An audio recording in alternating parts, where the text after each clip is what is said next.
Welcome, and welcome to another review episode of the Simply Put podcast. I am your host, Micki Angeles. What's up, everybody? Don't tell Colson I just took Lola out for a sweet joyride. I'm Fred Niones, a.k.a. Angelo.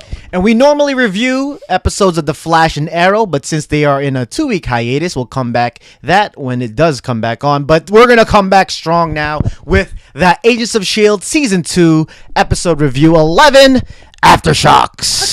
In this episode, Coulson and the team are being faced with the consequences of the war they took upon Hydra in the ruins of the Kree alien temple. What?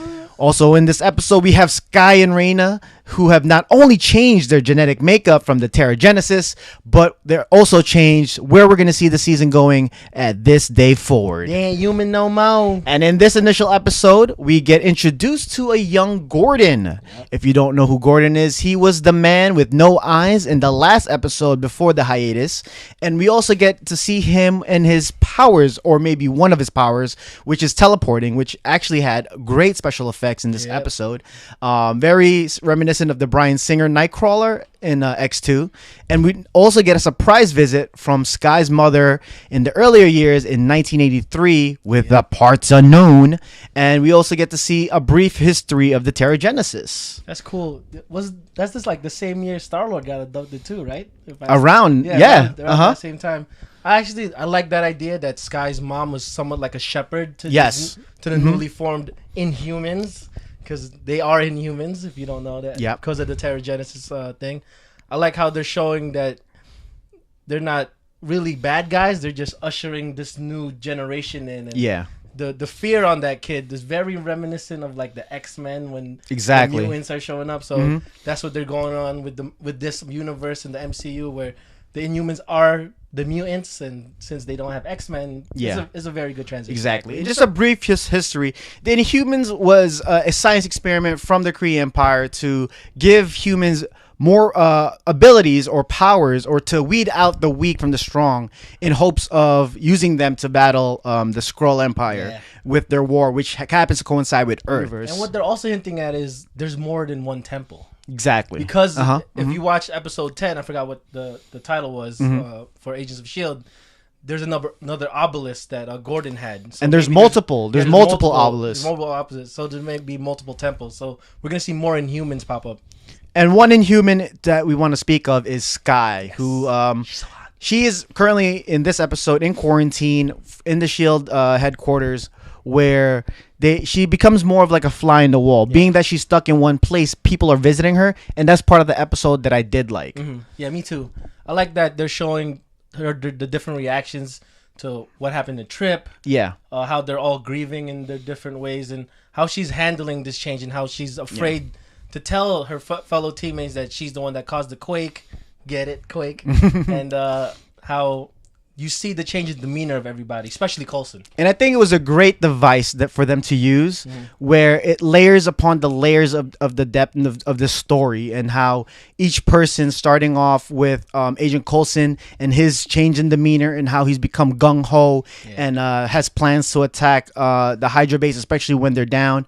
And then you get to see the Mockingbird. We get Bobby being a little bit more sympathetic of the situation that Sky's in, because she's been in quarantine or in prison, just the way, with all the missions that she's had.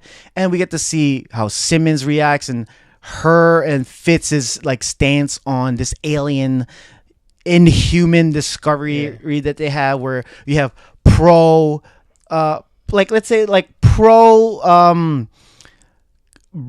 bringing them in, or including them. Acceptance. Acceptance is actually the perfect word. And then we have Simmons, who's a little bit more apprehensive and treating it more like a disease.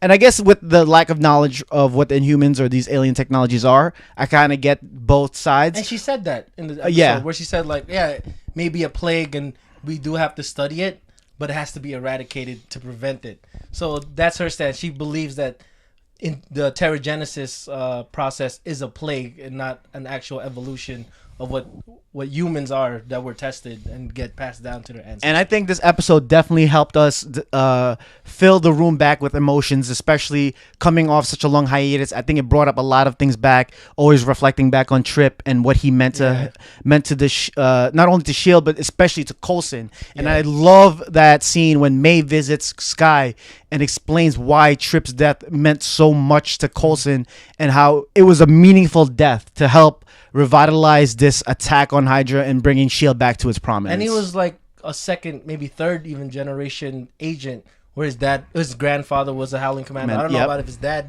was probably a S.H.I.E.L.D. agent, maybe. And they said that he has all the characteristics of what S.H.I.E.L.D. is: loyalty, compassion, and strength. Yeah, and Trip's death hurt a lot of people in a lot of different ways. It hurt me a lot because Agent Triplet, I thought he was going to be in Age of Ultron. There's a lot of rumors about that. I wanted him to be U.S. Patriot. Yeah, and unfortunately, I guess that's not going to happen since he's deteriorated. But like Matt got hit very hard with it, especially after being possessed by the alien demon or some form of mind control through the temple, and we get to see him kind of reevaluate what he's means to the team. So next up, we're going to talk about the plan of attack to eliminate the Hydra heads, where Coulson tricks Bakshi, I think that's how you say his name, who got promoted to become the head of Hydra in that region of the world, into killing their own, and a very darker tone of Coulson we've seen, very cutthroat. So what do you think about that? I have to say, it was great. It was very Godfather-esque of the tone of the way it happened, portrayed. It was great of the lead up, especially when Coulson started talking with these weird tropes that action heroes usually say. That's when I started to figure out that it was just a plan. But the way that it led up to the death of all the other heads, and actually kind of the diminishing factor of where I feel Hydra's going to be going further in the Marvel Universe, I think it's a great explanation of how Baron von Strucker is basically on his own. And this is going to lead very well to Age of Ultron and lead very well to, I'm about to say Guardians of the Galaxy, Civil War. Wait, let's not forget Reyna.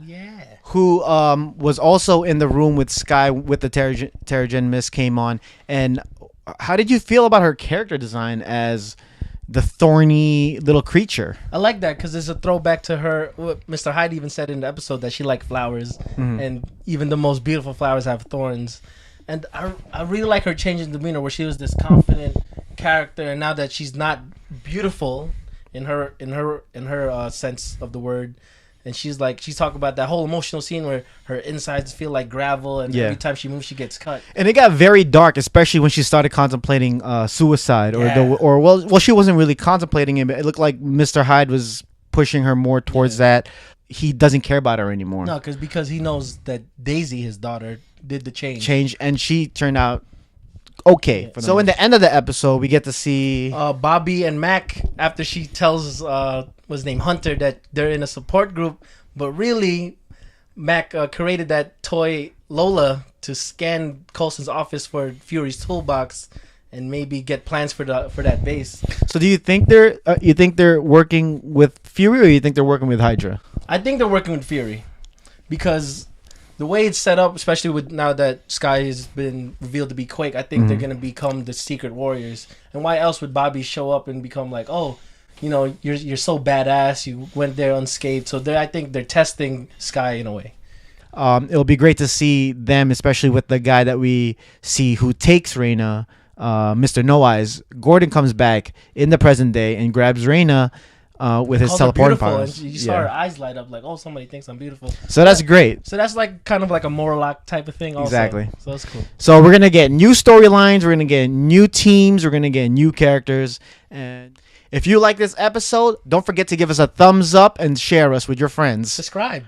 And also, if you want to hear what I'm thinking about, you can follow me on Twitter and on Instagram at McCertified. And let us know, do you think Mac and Bobby, a.k.a. Mockingbird, are part of the Secret Warriors, or maybe they're part of a different team altogether, or are they new recruits to the Avengers? Let us know in the comments below. And you can find me on Twitter and Instagram at _Fred_N. And for more news and updates, be sure to check us out at www.simplyputtalk.com, or follow us on all forms of social media, Facebook, Twitter, and on Instagram at simplyputtalk. And since he's not here anyway, follow our third companion here. It's J-Man with a Z.